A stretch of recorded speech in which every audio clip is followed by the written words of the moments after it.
beautiful people, welcome back to my YouTube channel. It's Grace of the Few Grace here. If it's your first time coming across this YouTube channel, I say you're welcome. And if you're a returning subscriber, thank you for always coming. Since it's your first time, let me welcome you to my YouTube channel. I'm Grace of the Few Grace, and on this YouTube channel, I talk about love, relationship, marriage, and lifestyle. If you're here to subscribe, please do ensure you do, and scroll to watch more videos on my YouTube channel. In today's video, I'll be talking about top dating mistakes we need to avoid as Christians. The mistakes you need to avoid as believers in a relationship. I'll be giving these points based on my personal experience as well as the observation I've had from people in relationships around me or scenarios I've seen. The very first mistake we tend to make as believers entering into a relationship or already in a relationship is that we are not being authentic. Most female, and this happens to the aspect of the female as well as the male, probably you are still in the talking level, you've not even entered into the relationship, then you begin to say things just because the other partner, you begin to say things you want the other partner to hear and because they like. Then not being authentic entails you doing things to satisfy the other person when that is not the real you. And one mistake you need to avoid is that, because when entering into a relationship, you really need to show how authentic you are. You need to show how authentic you are. You need to display, let your partner know what you really like and what you don't like. Don't try to do things in a bid to satisfy your partner at the expense of the real you. I remember one thing, while I was in the relationship, using my personal experience. I remember my fiance, that's my husband now, there's a kind of dressing he likes, of which I wasn't cool with. And I told him, I'm clearly not, it's not my thing. Like, it's not what I like, okay? Now, I could have done it for him, but I couldn't find myself doing it. Anyways, I did it later after so many years. I think after 2 years of marriage, I later got to do it. And I discovered that, okay, it wasn't bad at all. I love it. But then, all through the years while he was telling me, I made it known to him. I wasn't doing it because I didn't do what he wanted just because he wanted it. I wanted him to know the real me. Okay, the real me is to rock a jean and a sneakers and not to rock a gown and the sneakers. Do you understand? He likes the jean and the sneakers as well, but he loves the aspect of the gown and the sneakers, like a free gown and the sneakers, of which I later decided to rock, and it was nice. So try as much as possible in a relationship to be your real self. Show your real self. Let your partner know that, okay, this is the real person I'm dealing with. Even if you try to hide during courtship, you try to hide before courtship, if the real you doesn't show forth during courtship, it will definitely show forth in marriage. And the moment it begins to show forth in marriage, that's where the problem rises from, because there'll be lots of controversies, things like, okay, but you always do this thing. I just do it because I want to do it for you. And your partner was not aware that you were doing it because you want to do it for them. Okay, they feel that is the real you. So the moment you begin to now change or turn yourself from that satisfaction you were showing your partner to being the real you, they'll be surprised, and that this might begin to bring breach in your marriage. Not being authentic also entails probably hiding your past traumas, probably hiding your past relationship, not talking about them with your partner. There are also ways of not being authentic. When you don't discuss your past relationship with your partner, you don't let them know, okay, that these are the things you've been through, probably your past traumas, and you are hiding lots of details from your partner. That's not being authentic. Then another one is staying too long in a relationship despite red flags. And this is a very big mistake. There is this misconception that, okay, when I'm in a relationship with this person, I have to get married to this person since this is the person I'm in a relationship with. Go and watch my video where I spoke about soulmates. I spoke explicitly about what soulmate really is. We tend to feel like, okay, this person has been ordained to me. If I don't get married to this person, I will not have a good home or something.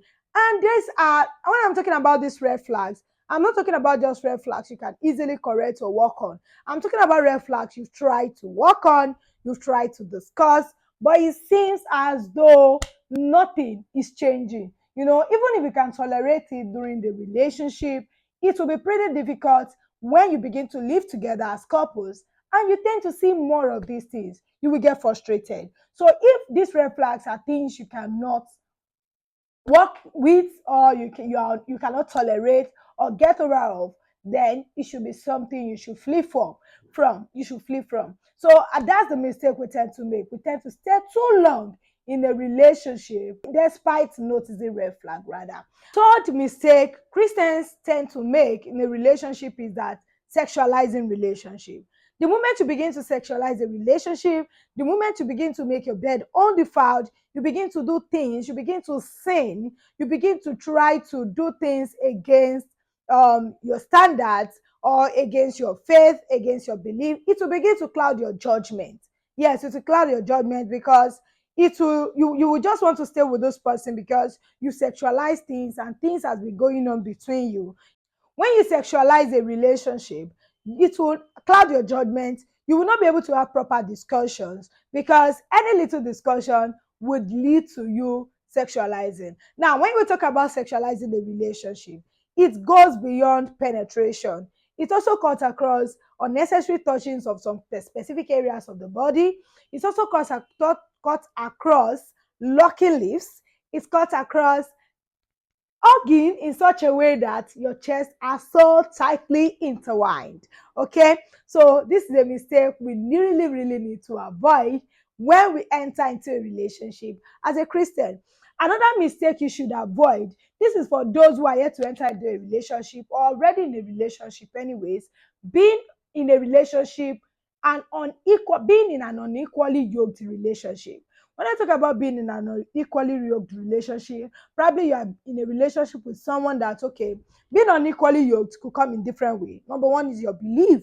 You are in relationship with someone that, okay, your belief is not on the same level, or your belief is not even on the same line. Maybe one believe in something else and you believe in God. Okay, so even the Bible says we should not be unequally yoked with unbelievers. Then the unequally yoked could also come in the area of age. Probably you are the type that, okay, you know that as a female you cannot enter into a relationship with someone younger than you and be humble, then you shouldn't enter into that relationship. But if you are the type that, okay, you've learned your humility, then it's fine. Okay, so I'm not talking about age in the relationship here. I'm just talking about being unequally yoked in a relationship. Then being unequally yoked could also come in the area of your career. Another mistake we tend to make as believers is that another dating mistake we tend to make is that not defining the relationship. I was discussing with my husband about 2 or 3 days ago, and we're talking about a brother that will be getting married soon. Then I told my husband that, do you remember that I once tackled this brother that is getting married soon? That, okay, why are you with this sister? In the sense that this brother carries handbag for this sister. Now, take note, the brother is not getting married to the sister. The brother carries handbag for the sister, borrows the sister cardigan when the sister is caught, does a lot of things, buys food for the sister, does things, send unnecessary signals. And when I eventually got talking to the brother, okay, are you in a relationship with this person? The next thing I heard is, no, I'm in a relationship with someone else. So we dare not to define our relationship. As Christians, you must define your relationship even before you enter right into them or when you enter into them. Define them. Don't send unnecessary signals to the opposite gender. Okay, then the last mistake I'll be talking about is dating with no intention. When you start a relationship, the very first thing you need to know and you need to understand, even right before the moment a brother begins to say, okay, I love you, I want us to enter into a relationship, the very first thing you really need to do is to discuss the intention. Okay, where are you taking the relationship to? Should the relationship be for marriage? Should it just be for the moment? Of which I don't believe it should be. But then discuss these things and let these things be known. Because so many believers are in a relationship without discussing these things. And they end up staying in a relationship for 4 years, 5 years, 6 years, 7 years, 8 years, 9 years. I'm not saying being in a relationship for years is wrong, okay? Even I myself, I was in a relationship for 5 years, but then while being in that relationship, I knew where the relationship was headed. I knew what the future holds for me, okay? So I'll be ending the video here. If you feel there are other mistakes you feel a Christian should avoid, kindly drop them in the comment section. I will respond to them. Once again, I'm Grace of the Field Grace. Thank you for always watching my videos. Bye.